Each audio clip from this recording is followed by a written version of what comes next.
Eh bien, bonjour à toutes, bonjour à tous. Le live est lancé.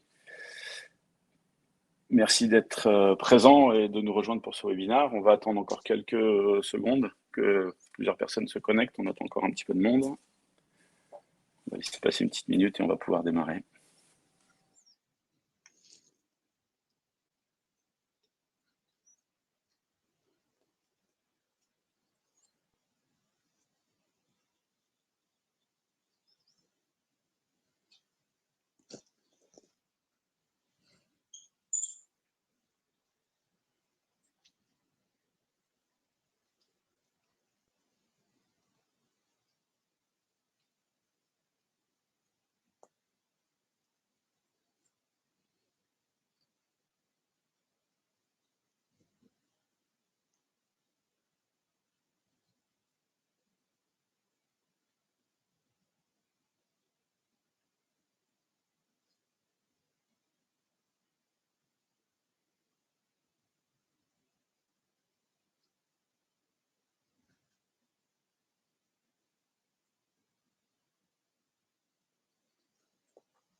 Bon, eh bien, nous allons démarrer, je pense, hein.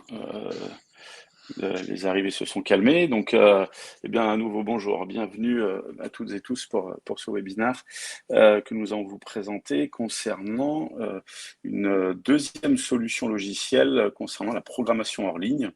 Et donc on va vous présenter la solution Delphoy, le module ARC. Eh bien, avant d'entrer dans le vif du sujet, je me présente pour ceux avec qui on ne se connaît pas. Je suis Arnaud Maréchal, directeur commercial, et j'ai le plaisir d'être accompagné d'Étienne Gendino, ingénieur développement produit, qui va nous présenter l'outil Delphoy. Salut Étienne. Bonjour à tous, salut Arnaud. Bon, eh bien, pareil que pour ceux qui nous ont déjà vus, je vais repréciser très rapidement qui sommes-nous chez Commercy Robotique, hein, en quelques chiffres, quelques mots. Commercy Robotique, ça fait 70 ans que nous sommes dans le monde du soudage à l'arc. Ça fait 40 ans que l'on mécanise ce process par la robotisation. Nous sommes en fait orientés sur deux offres principales, une offre produit, une offre service. Dans l'offre produit, on va retrouver une famille de cellules standards, d'îlots standards de soudage robotisé. On propose également à nos clients des conceptions sur mesure en partant de leurs pièces et la possibilité aussi de designer, de fabriquer des outillages adaptés. Pour la partie service, dans les grandes lignes, c'est essentiellement la formation, hein, puisque nous sommes centre de formation agréé, Datadocké, et en passe d'être certifié Calliope. Nous apportons beaucoup de services auprès de nos clients, que sont surtout le dépannage, la maintenance sur le long terme, la pièce de rechange et tout ce qui est service d'optimisation de la productivité, pardon. Donc tout ça au service de nos clients qui sont nombreux, puisque vous le voyez sur l'écran, plus de 1800 installations commercialisées en Europe depuis que nous sommes sur cette activité-là. Voilà, les précisions étant faites, on va passer à la PHL Delphoy. Petit pense-bête ou pense intelligent. Vous pouvez poser toutes vos questions dans l'onglet questions qui est dédié sur la droite de votre écran. Vous avez un onglet chat, vous avez un onglet questions. Et puis Sarah, notre collègue qui est présente en back-office, va faire l'inventaire de vos questions et on les traitera à la fin du webinaire. On est parti pour une petite trentaine de minutes et puis après on passera sur le traitement questions-réponses. Alors Étienne, je te passe la main et tu vas nous expliquer un petit peu ce qu'est la PHL et l'outil Delphoy. Alors, de manière générale, qu'est-ce que la PHL? Alors la PHL, c'est une méthode de programmation qui est déportée sur ordinateur, qui permet de générer les mouvements, les trajectoires du robot dans un environnement 3D via des fichiers 3D de vos pièces à souder. Ok. Alors, à qui s'adresse la PHL? Alors, la PHL s'adresse à plusieurs services. Alors, le premier à qui la PHL peut être intéressante, c'est le bureau d'études. Elle permet notamment de valider la conception des pièces et des outillages sur la cellule robotisée virtuelle. et aussi de valider les accès torches dans l'outillage. Alors ça permet notamment de dégrossir l'outillage et la pièce à souder avant de la lancer en production et de découvrir sur l'installation réelle que l'outillage comporte des sauterelles typiquement qui bloquent l'accès au cordon. Ce qu'on peut se noter, c'est que, si tu permets, Étienne, hein, c'est que ça permet même de travailler en amont de la fabrication de l'outillage. Donc, ça permet de valider un design d'outillage avant même de le lancer en production et de l'avoir après de disponible sur l'installation. Exactement. Ok. Alors ensuite, on a le service de méthode et aussi le service commercial, puisque les logiciels de programmation en ligne permettent d'avoir des temps de cycle précis sur la production en soudage des pièces, et du coup de permettre la rentabilité et la performance de la production, mais aussi de le prévoir en avant-vente pour savoir le temps qui a passé pour souder les pièces sur lesquelles vous êtes consulté. Et bien sûr, Ok. les personnes les plus intéressées par le logiciel sont les programmeurs pour la facilité de prise en main d'utilisation du logiciel, le confort de programmation hors atelier, hein, on peut travailler au calme, de programmer en temps masqué, ce qui limite l'arrêt de l'installation, et ça évite aussi d'avoir la pression de la production pour programmer rapidement et d'être contraint de faire au plus vite possible pour pouvoir laisser place à la reprise des productions de pièces en série. Donc en fait, l'outil profite vraiment à tout le monde, hein, dans l'entreprise, hein. On parlait du commerce, les études, les méthodes et la production, en fait, hein, la programmation. Donc c'est vraiment un C'est ça, outil transverse. exactement.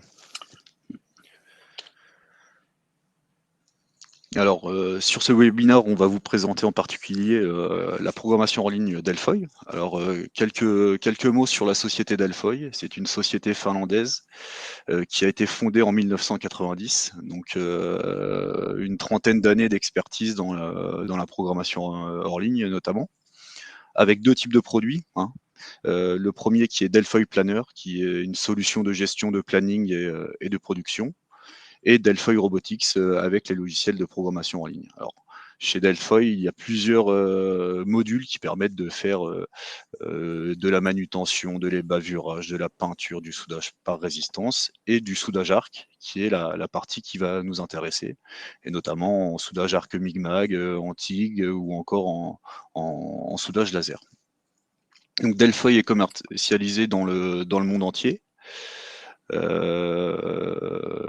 Et est compatible avec la plupart des marques robots commercialisées, notamment chez nous en France.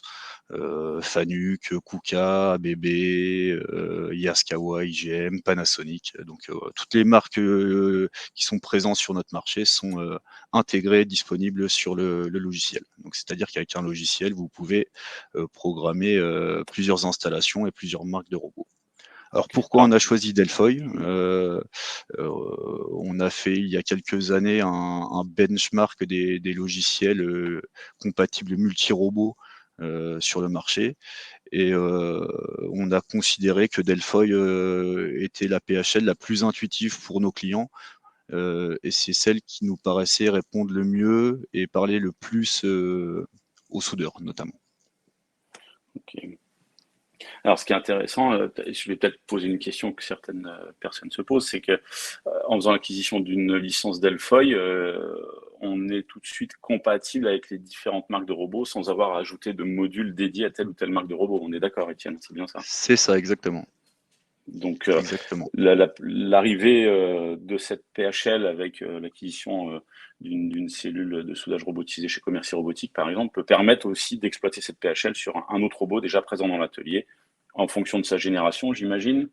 C'est ça, Et, exactement, hein. Donc on va avoir deux limitations, c'est la génération des robots. Alors, ça va dépendre des marques, mais la compatibilité des post-pro avec des robots, grosso modo, on va aller au maximum sur des installations qui peuvent aller jusqu'à 10 ou 15 ans de génération. Et l'autre partie qui est aussi importante, c'est d'avoir les 3D de l'installation, pour avoir le jumeau numérique de votre installation réelle. ok. Ce qu'on peut dire pour terminer sur cette présentation, c'est que nous faisons partie on va dire, de revendeur, intégrateur de la solution Delphi pour la partie France, hein, qui plus est, qu'on est habilité à former à l'utilisation nos clients sur ce logiciel. Donc, c'est la raison pour laquelle on vous la présente aujourd'hui. Ok, donc on va avancer. On va vous faire une petite démonstration du logiciel. Alors, on va dérouler plusieurs points. Le premier point, c'est comment on va programmer de manière simple les trajectoires de soudage. Comment se programme le palpage et la relocalisation, qui est quand même un critère important dans tout ce qui est programmation en ligne, pour être sûr que les programmes que vous avez générés retombent correctement sur vos pièces en réel. La vérification des trajectoires, la génération du programme, bien sûr, et derrière les options avancées de Delphi qui permettent de gagner un temps considérable en programmation, notamment la copie rapide de cordon de trajectoire et l'utilisation de bases de données géométriques pour s'adapter à des trajectoires similaires. Et une autre application pour montrer un peu la puissance du logiciel sur une application Jigless. Donc Jigless, c'est un robot qui porte une pièce pendant que l'autre robot soude la pièce alors que un des deux robots est en train de la manipuler. Ok. Hop, alors je vais vous lancer les vidéos.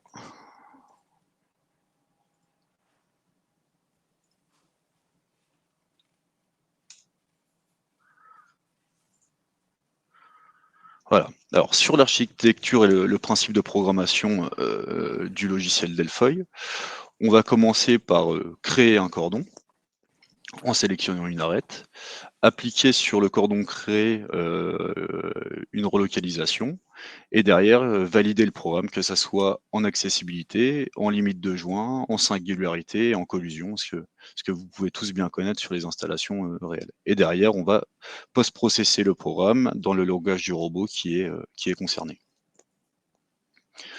Alors pour la petite démo, on est sur une installation ProWelder où vous avez un robot qui est monté sur un axe linéaire et en dessous de ce robot, on a une table tournante composée de 2 manipulateurs en axe. Alors en cliquant sur l'outil de sélection de trajectoire, dès qu'on va commencer à mettre en surbrillance la pièce, on voit que le logiciel détecte la pièce. Voilà, hein, donc détection de surface et puis bien sûr détection des arêtes, ce qui nous concerne. Donc que ce soit des arêtes linéaires, des arêtes avec des mouvements circulaires et bien sûr les deux combinés. Alors quand on sélectionne une arête, on voit plusieurs couleurs. Alors vous avez l'ombre de la torche. Alors en vert, c'est le point de départ. En noir, les différents points qu'on va avoir générés automatiquement sur la trajectoire. En rouge, le point de fin. En jaune, les cordons linéaires. Et en orange, les cordons circulaires. Alors vous allez voir qu'en un clic, le logiciel va prendre en compte à la fois la position du robot, mais également la position du manipulateur et la position de l'axe linéaire pour se positionner au mieux sur le cordon. Donc voilà, là on a un clic, on vient de générer la trajectoire. Donc on la voit sur le côté gauche, hein, le système nous a généré 17 points de manière automatique, et on voit que le manipulateur s'est également automatiquement mis en position pour souder la pièce dans les bonnes configurations. Voilà, donc on a un petit outil de simulation pour voir pas à pas tous les points de la trajectoire qui ont été générés. Et bien sûr, en fonction de l'installation, on peut choisir les positions de soudage. Donc, soit en PA, soit en PB, pour respecter les critères ou les cahiers des charges et les CUMOS du process soudure. Donc la trajectoire a été générée. Hein. Et derrière, sur cette trajectoire, on va appliquer un palpage. Alors, sur Delphi, on a un système qui est l'auto-search, le calcul de trajectoire de palpage automatique. Et en un clic, le système va nous appliquer un palpage qui va appliquer sur la trajectoire qui est concernée. Le logiciel vient de nous détecter 3 points de palpage. Le premier point de palpage qui est le point d'amorçage, le dernier qui est le point de fin d'arc, et puis le logiciel a détecté de recaler également la partie de trajectoire circulaire. Alors là, sur la démonstration, on est en relocalisation laser. Et on voit que sur les 3 points de trajectoire de relocalisation, on est en relocalisation 3D. Donc on vient corriger en X et Y, Z le point d'amorçage, d'extinction et la partie de trajectoire circulaire. Voilà. Et comme avec le soudage, on peut scroller sur les points de trajectoire qui ont été générés automatiquement. Alors comme je disais, sur cette démonstration, on est en relocalisation laser, mais bien sûr, on peut très bien l'utiliser en relocalisation fil ou buse. Et derrière, dans la programmation automatique, on a des paramètres qu'on peut régler pour optimiser au maximum nos trajectoires de relocalisation. Donc la distance, les inclinaisons, les orientations de relocalisation et autres. Donc tout est à la fois automatisé, mais reste quand même flexible et adaptable en fonction des pièces que vous voulez, que vous avez besoin de programmer. Donc une fois qu'on a fait nos trajectoires de relocalisation et notre trajectoire de soudage, on a aussi un mode de vérification de nos trajectoires. Est-ce que le robot est en singularité, en axe limite, est-ce qu'on a des collisions, etc. Donc en un clic, vous allez voir, on va avoir le déroulé de la trajectoire et les points qui peuvent être potentiellement bloquants sur ce qu'on vient de programmer. Voilà, donc on vient de checker notre trajectoire. Vous avez en bas le déroulé de la trajectoire et on voit qu'on a des parties en jaune. Donc typiquement, en jaune, c'est des problématiques de collision. Donc on a le robot qui rentre en collision avec la pièce ou l'outillage. Donc on va essayer rapidement de supprimer ces collisions.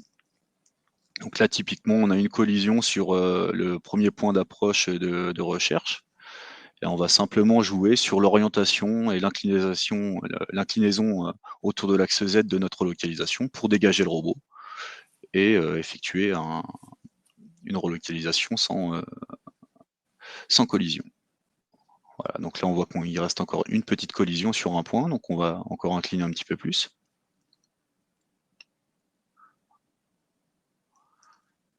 Voilà, on recheck la trajectoire.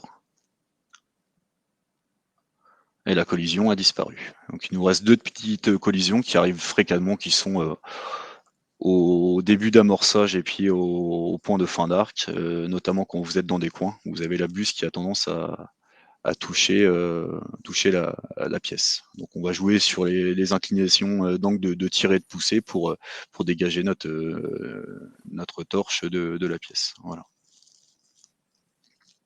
Donc on le fait à l'amorçage. Même problématique à l'extinction.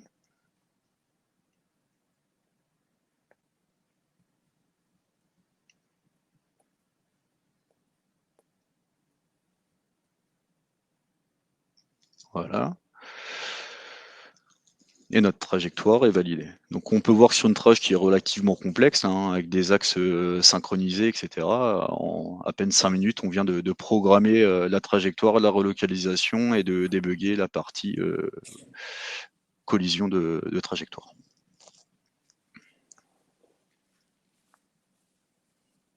Donc c'est très visuel, quoi. On exactement. voit très rapidement où sont les éventuelles problématiques sur le programme, sans avoir à tout dérouler. Voilà, donc le programme est fonctionnel. Maintenant, on va post-processer le programme pour le transcrire en langage robot. Alors, dans notre cas, on est sur un robot FANUC. Donc on enregistre le programme avec le nom qu'on veut lui attribuer.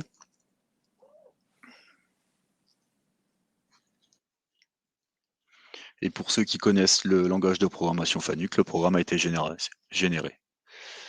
Donc on n'a plus qu'à le charger sur robot, soit en Ethernet IP, soit par clé USB, et le programme est fonctionnel.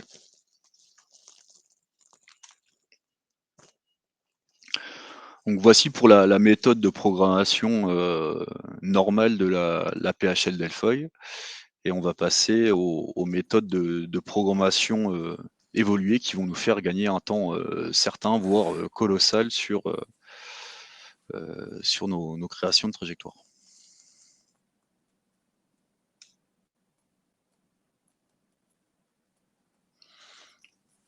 Alors on prend un autre exemple, on est sur un robot avec un portique 3 axes X, Y, Z et puis un manipulateur.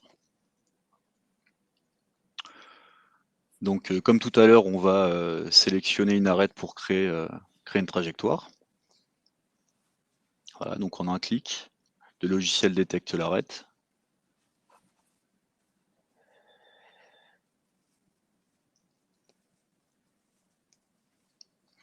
On vient sélectionner l'arête. Automatiquement, le manipulateur va positionner la pièce pour souder dans les configurations qui ont été demandées. Donc typiquement, là, on est en configuration PA, hein, soudage en gouttière. La trajectoire est générée. Et on s'aperçoit qu'on a plusieurs pièces qui sont identiques avec des décalages en distance. Donc on a plusieurs typologies de clonage de cordons, que ce soit en décalage linéaire, circulaire, miroir, etc. Là, on va utiliser un décalage vectoriel. On vient sélectionner une arête de référence.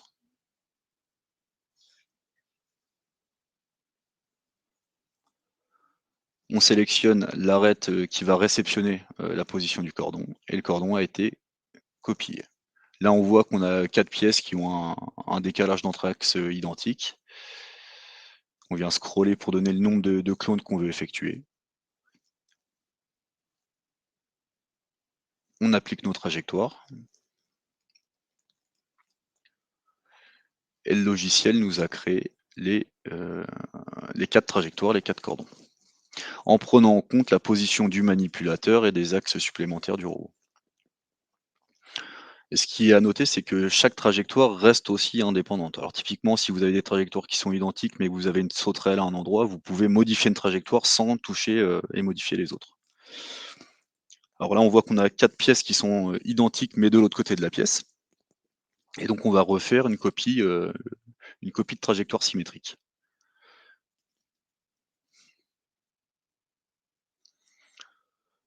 Donc, toujours le même principe, on va venir sélectionner notre surface de référence et la surface réceptrice. Et le logiciel va calculer en automatique les positions pour se recaler sur les trajectoires à réaliser.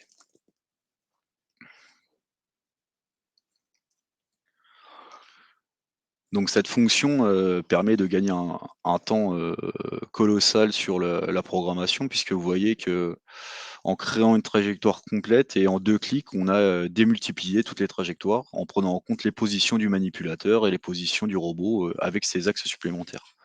Donc là, on a un gain de temps de programmation qui est assez impressionnant, hein. Pour ceux qui ont déjà programmé en robot de manière manuelle, c'est quand même non négligeable. Donc ça, c'est la première fonction qui permet de gagner du temps. Et Delphoy a développé une autre fonction qui peut être grandement intéressante dans des cas de cordons dits similaires. Donc on est toujours sur la même installation et vous voyez, on est sur une pièce de structure métallique avec des plats de renfort. Donc là, avant la démonstration, les cordons ont été générés sur un plat et les autres plats sont positionnés à différents endroits, dans différentes positions, de longueur ou de hauteur différentes, mais on a toujours la même typologie de cordon.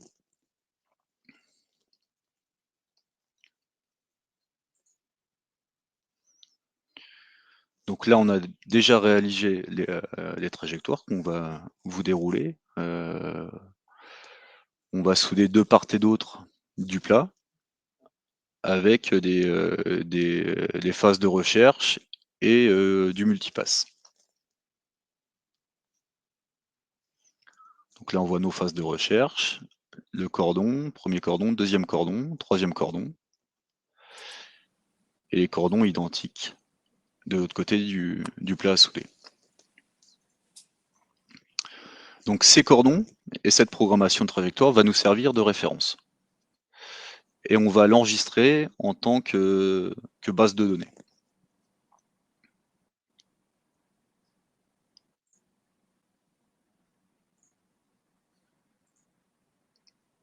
Alors cette base de données, on peut bien sûr la réappliquer sur cette pièce en particulier, mais aussi sur d'autres pièces qui ont des cordons à peu près similaires qu'on va vouloir réappliquer. Donc on va revider tout l'arborescence de vos programmes pour repartir sur quelque chose de vierge pour vous montrer un peu le fonctionnement.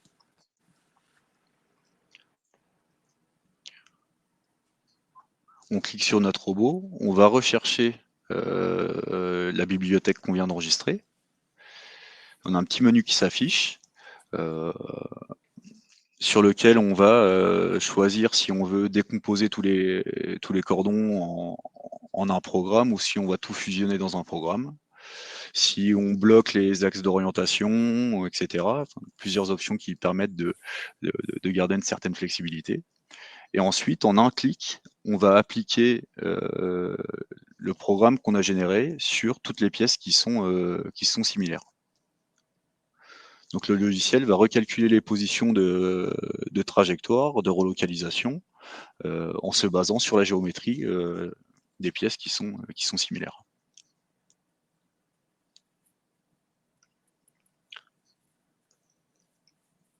Donc là, vous voyez, on a généré plusieurs programmes. On aurait pu très bien tout fusionner dans un programme. Et tous les plats à souder ont eu leurs cordons attribués de la même manière que le programme qui nous a servi de référence et de bibliothèque. Alors typiquement sur des applications de baroudage, de gris ou autre, où vous avez tout le temps des cordons similaires, vous créez votre base de données une fois et en un clic, vous avez programmé votre pièce. Et toujours en prenant en compte bien sûr la meilleure position sur les axes supplémentaires du robot et du manipulateur. Okay. On va passer à une troisième vidéo. Alors Arnaud, tu as peut-être des remarques? Oui, juste pour, oui, on est bien d'accord que la pièce importée en 3D ne nécessite pas d'avoir créé l'inventaire des cordons, hein. Le logiciel va retrouver lui-même toutes les interférences, toutes les sections, toutes les arêtes, pardon, à souder, hein. Il n'y a pas lieu de déclarer l'inventaire de cordons, on est d'accord, Étienne? Exactement, il n'y C'est a pas vraiment de la recherche d'inventaire intuitive. de cordons déclaré sur le modèle 3D. Par contre, le modèle 3D doit être conçu de manière propre, c'est-à-dire pas d'intersection ou de collision entre les pièces qu'on vient de créer, et avec des origines de pièces qui sont similaires pour que le logiciel puisse calculer les trajectoires appliquées et détecter correctement les géométries. Mais il n'y a pas d'une phase amont de prépositionnement de cordons ou autre. D'accord. Et pour être sûr aussi d'avoir bien compris, hein, la pièce référence là que l'on a créée, finalement la trajectoire bibliothèque, elle peut s'appliquer à un plat dans le cas présent qui soit plus petit, plus long, mais on n'est pas obligé d'avoir le même cordon. Il peut être plus long dans la réalité, quoi, en fait. La Exactement, bibliothèque va s'adapter. Ok. exactement. Alors, du coup, je profite quand même d'une question là, à ce moment donné, qui nous est posée par Guillaume, hein, qui demande si on peut enregistrer du coup ces trajectoires et les importer dans un autre programme. Est-ce que cette bibliothèque, elle peut être exportée sur Oui, une autre pièce? oui, on peut, la Ok, bibliothèque peut servir en multipièces, bien sûr. Voilà. Tant ok, que les pièces d'accord. sont créées en 3D de manière similaire. C'est-à-dire que les origines de vos pièces en 3D doivent être positionnées au même endroit. C'est D'accord. la seule contrainte d'utilisation. Mais sinon, tout se fait en automatique et on peut appliquer bien sûr les bibliothèques précédemment créées à toutes les pièces qu'on vient importer dans le logiciel. Ok, parfait. Donc tu nous proposais d'enchaîner avec. On va lancer la dernière vidéo qui est l'utilisation d'une configuration dite gigless, donc robot porteur de pièces et robot soudeur. Ce qui veut dire des configurations, on va dire, sans outils ou avec des outils très minimalistes ou des simples Exactement. senseurs. Exactement. Donc, on a une cellule composée de 3 robots. Vous avez 2 robots porteurs et un robot soudeur. Les deux robots sont équipés de préhenseurs. Voilà, on vous a fait une petite démonstration du fonctionnement. Donc les deux robots vont chercher une partie de la pièce à souder, vont faire un retacage gravitaire des pièces pour les relocaliser correctement dans l'espace.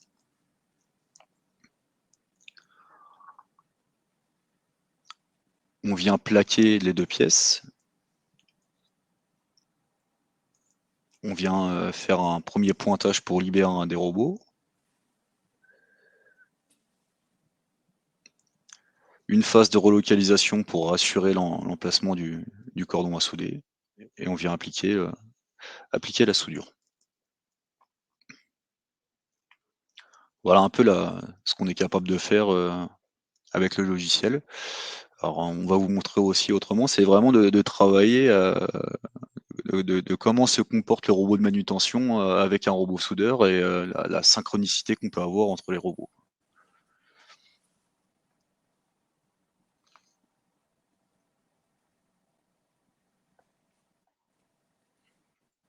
Donc on va travailler avec deux robots, hein, le robot porteur principal et le robot soudeur. Et puis on va faire l'arête qui est à l'opposé de celle qu'on vient de réaliser. Donc comme sur une installation avec manipulateur, on vient sélectionner notre arête. Et on vient déclarer un des robots qui va être maître et déclarer le robot positionneur. Et comme tout à l'heure, en un clic, le cordon a été généré, le robot s'est mis dans une position pour souder dans les positions demandées, hein, là typiquement en PA. Et on peut bien sûr souder en PB ou dans d'autres configurations. Tout se fait en automatique, donc les deux robots se synchronisent et se positionnent pour pouvoir souder dans les bonnes configurations. On peut dire au logiciel que ça soit le robot de manutention qui va faire le mouvement pour appliquer la trajectoire, donc le robot soudeur reste fixe, ou à l'inverse, en un clic, on fait l'inverse, c'est-à-dire que c'est le robot soudeur qui va se déplacer et le robot de manutention va rester fixe. Voilà. Alors on peut aussi décaler la position des deux robots si on a des problématiques d'accessibilité ou de composants qui gênent dans l'espace. Et les deux robots vont se déplacer de manière automatique tout en conservant la position et la position du cordon et les paramétries soudure qui ont été réalisées. Voilà. Donc, ce qui nous a aussi fait pencher sur Delphoy, c'est notamment ça, c'est qu'on va vraiment se concentrer sur l'arc, sur la position de la torche, etc. Et derrière, le logiciel nous aide au maximum à positionner les robots de manière le plus automatisée possible pour pouvoir souder dans les bonnes configurations. Mais on reste vraiment concentré sur l'arc. Et c'est le point très, très notable du logiciel Delphoy. Donc voilà pour la C'est notre grosse présentation. force. Alors, Super, bah, je merci vais Étienne. vous repartager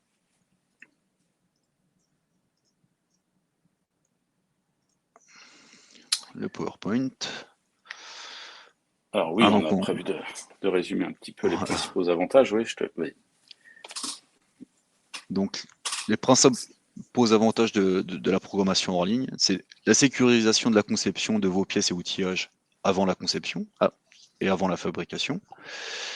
Faciliter, accélérer, optimiser la programmation des fabrications grâce aux outils 3D et les fonctions dédiées. Permet de calculer précisément le temps de cycle et la rentabilité de votre production. Par rapport à ce on vient de voir, et notamment la vitesse de programmation, ça rend aussi possible la programmation de pièces en petite série.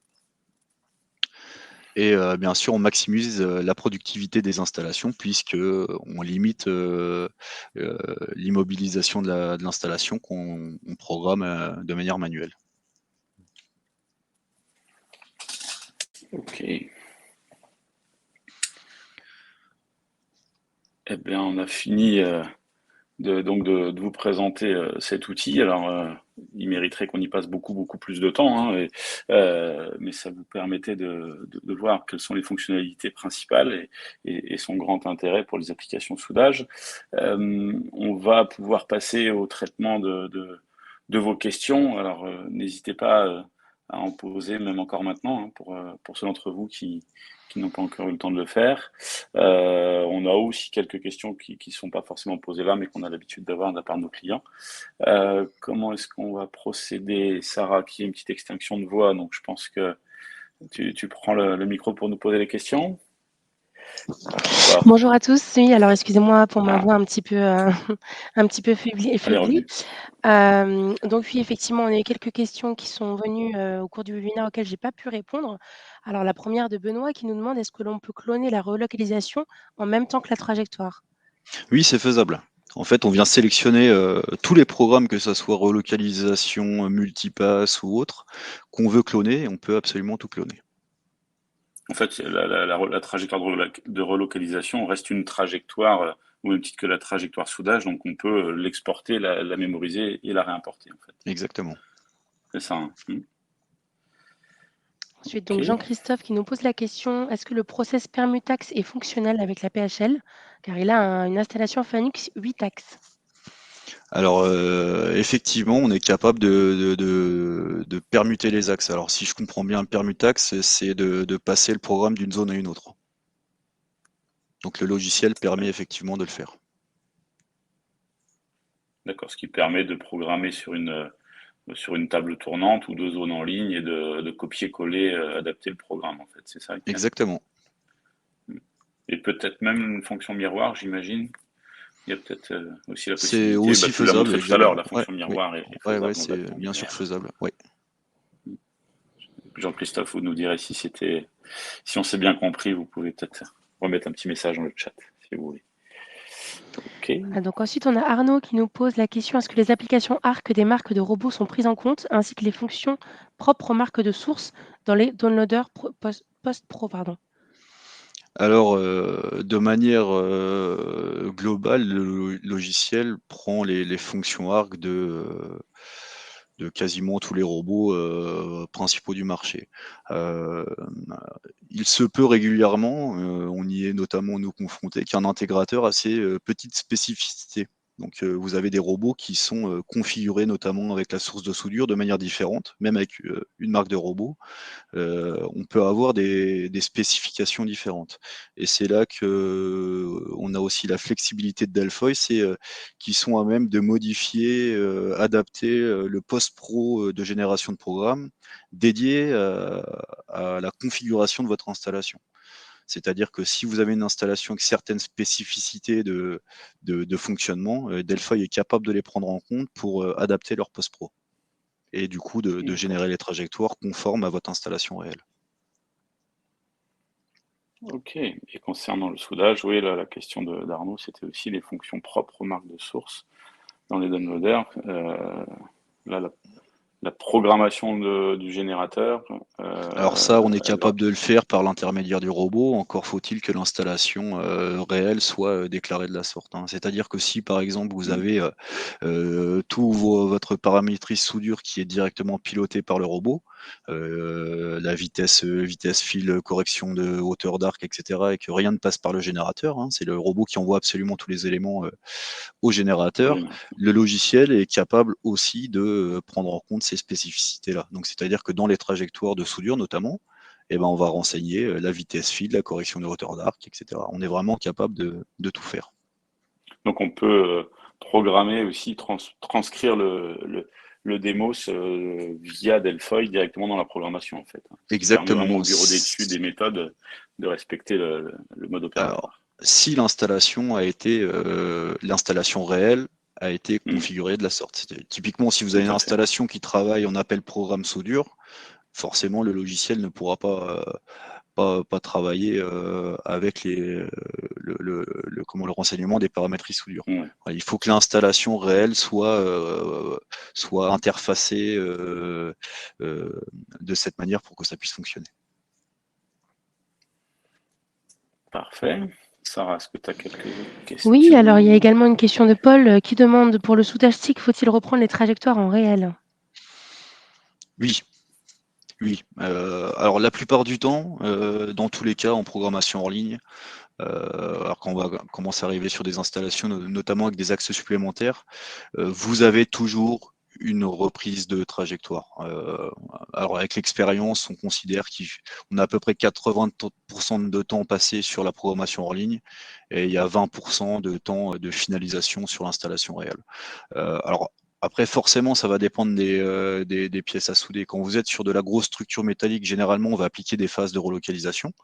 Donc, on va relocaliser quasiment toutes les pièces. Et qui dit relocalisation dit phase de reprogrammation extrêmement limitée. Paul, si je vois bien l'installation, on est sur du soudage TIG assez pointu. On a quand même besoin d'un point d'impact assez précis. Forcément, vous allez devoir reprogrammer, retoucher vos points pour affiner la trajectoire. Ensuite, ce qu'on peut peut-être dire pour compléter, Étienne, c'est que tout dépend aussi de la vétusté de l'installation, on va dire, de sa calibration mécanique qui a pu être faite avant de la transcrire dans la PHL, et bien naturellement aussi la qualité des pièces primaires. Dès que tous ces éléments seront bien répétables et bien calibrés, on limite quand même le touch-up, la phase de reprise programme, même si on en a toujours un petit peu par sécurité pour s'assurer qu'il n'y a pas de collision hasardeuse, quoi. Ah, exactement. Alors, ce que met en exergue généralement la PHL et ce qu'on voit pas du tout en programmation par apprentissage standard, c'est toutes les petites dispersions qu'on peut avoir qui ne posent pas problème sur l'utilisation de l'installation, mais qui sont mises en évidence par le logiciel de programmation en ligne. Parce que dans le logiciel de programmation en ligne, toutes les pièces qu'on peut avoir, que ce soit l'installation, le TCP du robot, l'outillage, les pièces primaires, tout est considéré comme parfait.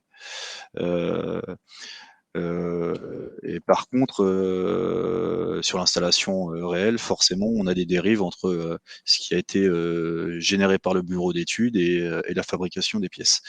Donc, le logiciel met en exergue ces petites dispersions. Parfait. Alors moi, j'ai une petite question. Donc, on a bien compris que la PHL permettait de gagner énormément de temps. Par contre, qu'en est-il de la précision qu'on peut atteindre avec ce logiciel-là? Alors, ce qu'on considère sur les logiciels de programmation, c'est que on est à peu près en précision à 1 millimètre d'axe supplémentaire en jeu. Donc, grosso modo, vous avez un robot sur une table fixe, on est en dessous du millimètre en termes de précision. Vous avez un robot en manipulateur, on va avoir 1 millimètre de dispersion. Si vous avez un robot monté sur, comme on a pu le voir dans la démonstration avec un portique XYZ et un manipulateur, on va avoir du coup le robot, 3 axes supplémentaires et le manipulateur, ça nous fait, et là on commence à avoir pas mal de dispersion. D'où l'intérêt notamment des phases de relocalisation là pour compenser à la fois les variations sur la pièce, mais aussi les variations qu'on peut avoir liées à la mécanique de l'installation. Et ça, c'est vraiment pas dû au logiciel, hein, c'est vraiment dû à la conception des installations robotisées, où on a quand même tendance à être sur des installations qui ont quand même un certain volume, avec des axes qui peuvent être relativement longs. Et les procédés actuels de fabrication des installations fait qu'on a systématiquement des dispersions qui font qu'on ne peut pas avoir une précision comme on peut avoir en centre d'usinage sur une installation de soudage robotisé. Parfait. Et donc, du coup, est-ce qu'il est nécessaire de calibrer au préalable les robots? Alors, la calibration de l'installation réelle est fondamentale. C'est-à-dire, dès que vous allez vous équiper d'un logiciel de programmation en ligne, pour limiter au maximum l'imprécision entre le réel et le virtuel, la phase de calibration est absolument impérative. L'idée, c'est d'arriver à une précision parfaite. C'est pas possible. Par contre, de la limiter au maximum et de pouvoir faire des programmes de manière confort et limitant au maximum les reprises, c'est toujours très intéressant. Si vous avez des programmes qui sont décalés d'1 millimètre ou de 2 centimètres, c'est quand même pas du tout le même travail à appliquer pour la modification et la reprise des trajectoires. Ok, on a fait le tour des questions principales, pas d'autres questions, hein. Puis une dernière petite question aussi qui revient assez souvent, notamment lors de nos derniers webinaires. Est-ce que si on a plusieurs robots de différentes marques, il est possible d'utiliser cette solution de PHL? Alors effectivement, si vous avez dans vos ateliers plusieurs installations et avec des marques de robots différentes, le logiciel est capable avec une licence logicielle, vous êtes capable de programmer toutes vos installations, sous réserve que les installations soient compatibles en termes de vétusté et d'avoir les modélisations 3D des installations. Installation, c'est ce qu'on s'était dit en début de séance. Et enfin, donc dernière Parfait. petite question par rapport Ah à ouais. ça, quels sont les types de fichiers donc qui peuvent être importés Oui. pour les modélisations justement? Alors, en natif, on peut avoir IGES, STEP, Tool natif SolidWorks, de mémoire Tool natif CATIA. Enfin, le logiciel a une ouverture d'import de fichiers qui est assez colossale. On peut notamment vous envoyer tous les formats qui sont importables de manière native. Bien, je pense qu'on a fait le tour. On arrive à Oui, 45 merci. minutes. On arrive à la fin de ce webinaire. Précision très importante pour tous ceux d'entre vous qui souhaiteraient peut-être aller un petit peu plus loin. On vous offre la possibilité de réaliser une démonstration personnalisée. Si vous avez une installation existante qui vient de chez nous, ou du moins une pièce et un outillage, on peut très bien vous accorder 1 heure à 2 heures pour vous présenter en live, alors en distanciel ou même si vous venez nous rencontrer sur notre site de production. On peut aller plus loin et faire vraiment une démonstration personnalisée. Donc pour ça, il suffit simplement de nous faire part de ce souhait en nous écrivant à l'adresse qui est inscrite au bas de l'écran. Et on se fera un plaisir de vous recontacter pour organiser cela. Ah, il y a une dernière question, le coût approximatif d'une licence.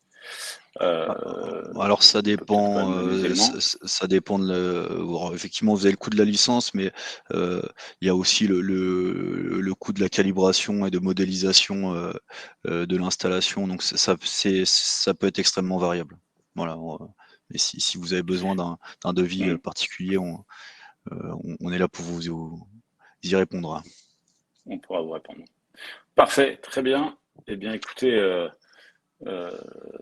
je n'ai plus qu'à vous remercier. Enfin, on peut tous vous remercier pour votre participation et être resté présent aussi nombreux jusqu'à la fin. C'est signe que c'est intéressant pour vous, donc c'est génial pour nous.